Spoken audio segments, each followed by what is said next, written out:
పెద్దలు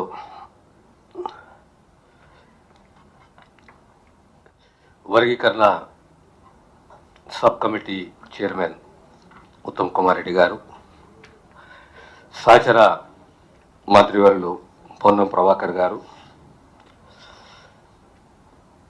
చాలా చక్కగా, చాలా డెప్త్గా అన్ని legal angles, social angles, supreme court judgement, ఆ సుప్రీంకోర్టు జడ్జిమెంట్ ఆధారంగా 90 రోజులలో కమిటీ రిపోర్ట్ ఇచ్చిన మాజీ జస్టిస్ షమీమ్ అఖ్తర్ గారు, మా బలరాం నాయక్ గారు, మా ఎస్సీ డిపార్ట్మెంట్ సెక్రటరీ శ్రీధర్ గారు, మిత్రులారా, సుమారు మొట్టమొదట మనం ఒకటి అర్థం ఏం చేసుకోవాలంటే, the vision of Baba Saheb, the concept of social justice. ఈ దళితులలో ఎక్కడ కూడా సామాజిక ఆర్థిక వ్యత్యాసాలు ఉండకూడదు. ఓ 20 సంవత్సరాలు సుదీర్ఘంగా ఆ లీగల్ పోరాటం తర్వాత ఆ లీగల్ బ్యాటిల్లో కూడా సుప్రీంకోర్టులో రాష్ట్ర కాంగ్రెస్ ప్రభుత్వం రేవంత్ రెడ్డి గారి ఆదేశాల మేరకు ఓ సీనియర్ కౌన్సిల్ని అపాయింట్ చేయడము, మనకున్న కమిట్మెంటు ఈ ఇంటర్స్టే బ్యాక్వర్డ్నెస్ని తొలగించాలి అనే సదుద్దేశంతో మన రాష్ట్ర వాదన కూడా సుప్రీంకోర్టు ముందు వినిపించడము. ఆగస్ట్ 1 నాడు గౌరవ సుప్రీంకోర్టు తీర్పు ఇవ్వడము, 2 గంటలనే అసెంబ్లీ నడుస్తున్నది, ముఖ్యమంత్రి గారు స్పందించడము. Yes, we are committed to categorization, అతి త్వరలో కేటగరైజేషన్ పూర్తి చేస్తాము, అప్పటి వరకు కొత్త నోటిఫికేషన్స్ లేవు అని ఓ కమిట్మెంటు.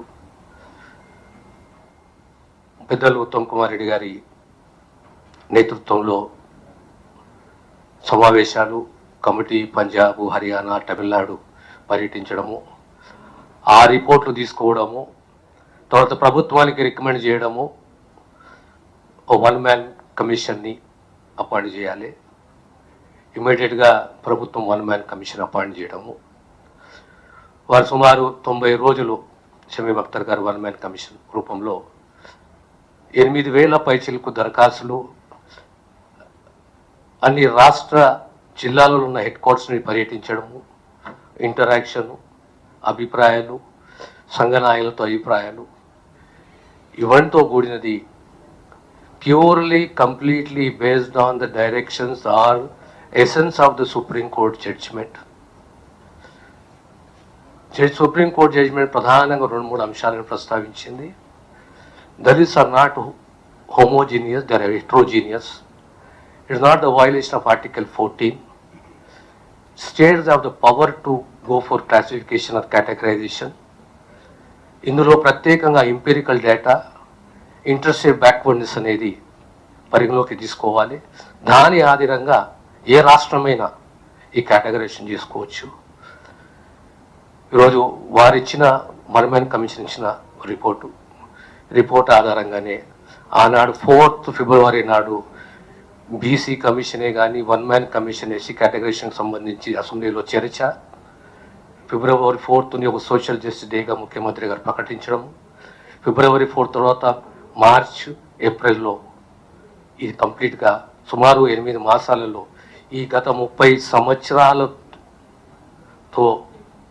డిమాండ్ కాదు, ఒక కాన్సెప్టు, ఒక ఆవేదన, ఒక హక్కు గురించి ఏ వర్గాలు కలగన్నాయో, త్యాగాలు చేసినాయో వాళ్ళని గుర్తించి ఈరోజు కేటగరైజేషన్ తీసుకురావడం. ప్రధానంగా ఈ యాక్ట్ 15 ఆఫ్ 2025 ఈ యాక్ట్లో 3 గ్రూపులు. ఒక్కసారి మనం ఈ యాక్ట్ని కొద్దిగా తీక్షణంగా మనము విశ్లేషిస్తే, గ్రూప్ ఏ 15 కులాలు, అదే రకంగా గ్రూప్ బి 18, గ్రూప్ సి 26. ప్రధానంగా ఇంపీరియల్ డేటా, ఇంటర్సెప్ట్ బ్యాక్వర్డ్నెస్, ఏ కుల వృత్తి ఏమున్నది, ఏ రకంగా ఇంపీరియల్ డేటా ఆధారంగా ఎక్కడ ఏ స్టేజ్లో ఉన్నారు, ఏ స్థానంలో ఉన్నారు అని ఎక్కడ కూర్చోబెట్టాలి. సో 1,71,000 మందితో కూడిన 15 కులాలకు సంబంధించి గ్రూప్ ఏ. వీళ్ళ జనాభా ప్రకారం 1% అంటే 3.48 to 3.5 lakhs అయితే ఇక్కడ 1.71%కు 5.5% వచ్చేది 1% ఇవ్వడం అంటే ఆ వెసులుబాటు, ఆ గ్రోత్కు అవకాశం కల్పించాలనే ఉద్దేశంతో purely it the concept which is based on empirical data and intercept backwardness. ఇందులో ఇంకోటి 2 ప్రధానమైన అంశం ఏంటి అంటే ఈ యాక్ట్లోని 4వ అంశము, the provisions of this act shall not be made applicable in to the notifications advertisement which have already been issued and not finalised for appointments in public service or admissions in to education institution prior to the commencement of this act. ఈ రోజు నుంచి గతంలో నోటిఫికేషన్లు కానీ ఏవి జారీ చేసినా exams పరీక్షలన్నీ conduct చేసి రేపొద్దున ఫలితాలు ప్రకటించబోతున్న దానికి యాక్ట్ వర్తించు. కానీ ఈ రోజు నుంచి ప్రభుత్వం ఏ శాఖకు సంబంధించిన ఏ నోటిఫికేషన్ జారీ చేసినా, ఇప్పుడే పెద్దలు మొత్తం కొన్నట్టుగా చెప్పారు, రేపే మళ్ళీ మేము కూర్చొని ఏ శాఖలో ఎన్ని నోటిఫికేషన్లు దీనివల్ల ఆగిపోయి ఉన్నాయి, అవి 5,000, 10,000, 20,000, 30,000 అన్నిటి కూడా త్వరలో, అతి త్వరలోనే నోటిఫికేషన్ జారీ చేయాలి. దానికి సంబంధించి రేపు మేము సబ్ కమిటీ మళ్ళీ సమావేశం కాబోతున్నాము. ఇంకొకటి మీరు ఇందులో అర్థం చేసుకోవాలింది అంటే ఈరోజు ఏప్రిల్ 14 అంటే బాబాసాహెబ్ పుట్టినరోజు, దార్శనికుడు, రాజ్యాంగ నిర్మాత, మనందరికీ కూడా స్ఫూర్తి ప్రదాత. ఈ కేటగరైజేషన్ అనేది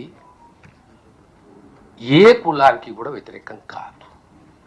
again I want to reemphasise that this categorization of classification is not against any community.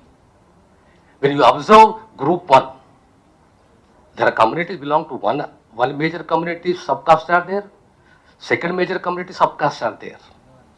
Until the intercept backwardness among those communities, ఆ కులాలకు సంబంధించిన బ్యాక్వర్డ్నెస్ని దృష్టిలో పెట్టుకొని వారికి అవకాశం ఇవ్వడం జరిగింది.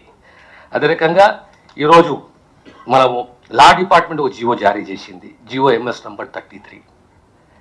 తర్వాత కమెన్స్మెంట్ ఆఫ్ దిస్ యాక్ట్కు సంబంధించి SC డిపార్ట్మెంట్ ఒక జీవో జారీ చేసింది, జీవో MS నంబర్ 9. తర్వాత రోస్టర్ పాయింట్స్ అన్నింటికి సంబంధించి GID ఒక ఆర్డర్ జీవో ఇష్యూ చేసింది, జీవో MS నంబర్ 99. తర్వాత రూల్స్ ఫ్రేమ్ చేయాలి SC డిపార్ట్మెంట్, వారు ఒక జీవో ఇష్యూ చేసారు, జీవో MS నంబర్ 10 అని చెప్పి. అంటే ఈరోజు యాక్టే కానీ దానికి అనుబంధంగా రూల్సే కానీ ప్రధాన డిపార్ట్మెంట్లో అయిన SC డిపార్ట్మెంటే కానీ లేదా GIDఏ కానీ చాలా క్లారిటీతోటి ఈరోజు రూల్స్ కూడా జీవో రూపంలో జారీ చేయడం జరిగింది. ఇకపోతే ఇంకొకటి, తెలంగాణ రాష్ట్రంలో 59 కులాలు, జనాభా 2011 ప్రకారం 52,17,768. ఈ 59 కులాలలో ఎన్ని కులాలకు ఇది ఎఫెక్ట్ అయింది కేటగరైజేషన్ అనేది ఒక్కసారి మనం గమనించాలి. Entire categorisation it has affected only 26 communities. అందులో 24 communities are original communities, 2 are newly added communities. 24 కులాలకు సంబంధించి ఈ వర్గీకరణ అనేది ఎఫెక్ట్ అయింది. ఈ 26 కులాలకు సంబంధించి ఎఫెక్ట్ అయిన జనాభా ఎంత అంటే 1,78,914. కేవలం 1,78,914 మంది 26 కులాలకు సంబంధించి ఏ గ్రూప్లో ఉండాలి, గ్రూప్ ఏనా, గ్రూప్ బియా, గ్రూప్ సియా, దీనికి ఆధారం ఏంటి అంటే ఒక ఎంపెరికల్ డేటా, ఇంటర్సెప్ట్ బ్యాక్వర్డ్నెస్. వాళ్ళకి అవకాశం ఇవ్వాలి. ఇది దేనికి వర్తిస్తుంది? ఇది ప్రధానంగా ఉద్యోగాలకు సంబంధించి, ఎడ్యుకేషన్కి సంబంధించి. Employment and education and which this categorization has affected 1,78,000 and odd, affecting the communities which are about 26 communities. The entire population of Telangana Dalits as per the 2011 census is 52,17,768. So రేపొద్దున ఇంతకుముందు మా పెద్దలు ఉత్తమ్ కుమార్ రెడ్డి గారు చెప్పినట్టు రాబోయే కాలంలో మళ్ళీ కొత్త సెన్సస్, ఆ సెన్సస్ తర్వాత మళ్ళీ సెన్సస్లో జనాభా పెరుగుతుంది. జనాభా పెరిగినప్పుడు దానికి అనుగుణంగా రిజర్వేషన్ కూడా పెరగాలి. ఆ దిశగా మా ప్రభుత్వము కృషి చేస్తుంది.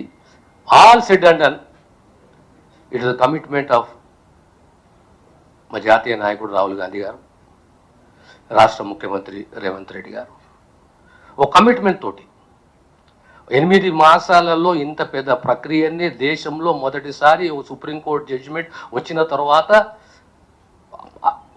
అసెంబ్లీలో అనౌన్స్మెంట్, సబ్ కమిటీని ఏర్పాటు చేయడం, 1 మ్యాన్ కమిషన్ సిఫారసు చేయడం, 1 మ్యాన్ కమిషన్ 90 రోజులలో రిపోర్ట్ ఇవ్వడం, దాని ఆధారంగా మళ్ళీ అసెంబ్లీలో బిల్లుని ప్రవేశపెట్టడం, బిల్లు గవర్నర్ కన్సెంట్ తీసుకోవడం, యాక్ట్ రూపం తీసుకురావడం, దానితో సహా ఇలా రూల్స్ ఫ్రేమ్ చేయడం. అంటే 8 మాసాలు అంటే it clearly indicates the commitment of the Congress government towards social justice. రేపొద్దున ఈ నోటిఫికేషన్ త్వరలో, అతి త్వరలోనే ప్రతి డిపార్ట్మెంట్కి సంబంధించి ఎక్కడైతే వేకెన్సీస్ ఉన్నాయో లేదా పోస్టులు క్రియేట్ చేయబడ్డాయో దానికి నోటిఫికేషన్ జారీ చేయాలనో ప్రతి డిపార్ట్మెంట్కి సంబంధించి అధ్యయనం చేసి ఇమ్మీడియట్లీ త్వరలో, అతి త్వరలోనే కొత్తగా నోటిఫికేషన్ జారీ చేయబోతున్నామన్న విషయాన్ని మీ ద్వారా తెలంగాణ సమాజానికి తెలియజేస్తున్నాము.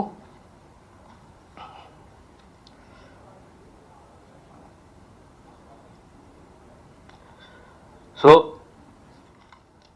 ఇది ఒక రకంగా మేమందరం కూడా అదృష్టంగా భావిస్తాము. అంటే ఆ కమ్యూనిటీస్ కూడా ఎదగాలి, ఈ కాంపిటేటివ్ ప్రపంచంలో బ్రతకాలి. చాలా బ్యాక్వర్డ్ ఉన్నాయి. లిటరసీ కానీ, ఎడ్యుకేషన్ లిటరసీ కానీ, సోషల్ యాంగిలే కానీ, ఫైనాన్షియల్ యాంగిలే కానీ, పొలిటికల్ యాంగిలే కానీ వాళ్ళు కూడా కాంపిటేటివ్ ప్రపంచంలో రావాలి అని ఒక సదుద్దేశంతో ప్యూర్లీ సుప్రీంకోర్టు యొక్క తీర్పు ఆధారంగా మా 1 మ్యాన్ కమిషన్ ఇచ్చిన రిపోర్ట్ ఆధారంగా ఒక రోస్టర్ సిస్టమ్, ఒక క్రీమీ లేయర్ తప్ప ఇంక్లూడింగ్ రోస్టర్ కూడా ఈ యాక్ట్లో క్లారిటీ తోటి ఇవ్వడం జరిగింది. ఇది మరొకసారి నేను మా చైర్మన్ గారికి ధన్యవాదాలు తెలియజేస్తున్నాను. గతంలో 2013లో కూడా ఇదే రకంగా సమైక్య రాష్ట్రంలో ఉప ముఖ్యమంత్రిగా సప్లైన్ చేసినాము. 2014లో తెలంగాణ వాదన కోర్ కమిటీ ప్రధానమంత్రి సోనియా గాంధీ గారి ముంగట తెలంగాణ వాదన వినిపించినాము. ఈరోజు మళ్ళీ కేటగరైజేషన్లో కూడా మాకున్న అవకాశాన్ని ముఖ్యమంత్రిగా కల్పించినందుకు, మా పెద్దలు ఉత్తమ్ కుమార్ రెడ్డి గారు కల్పించినందుకు వారికి నా హృదయపూర్వక ధన్యవాదాలు తెలియజేస్తున్నాను. Thank you. Any questions?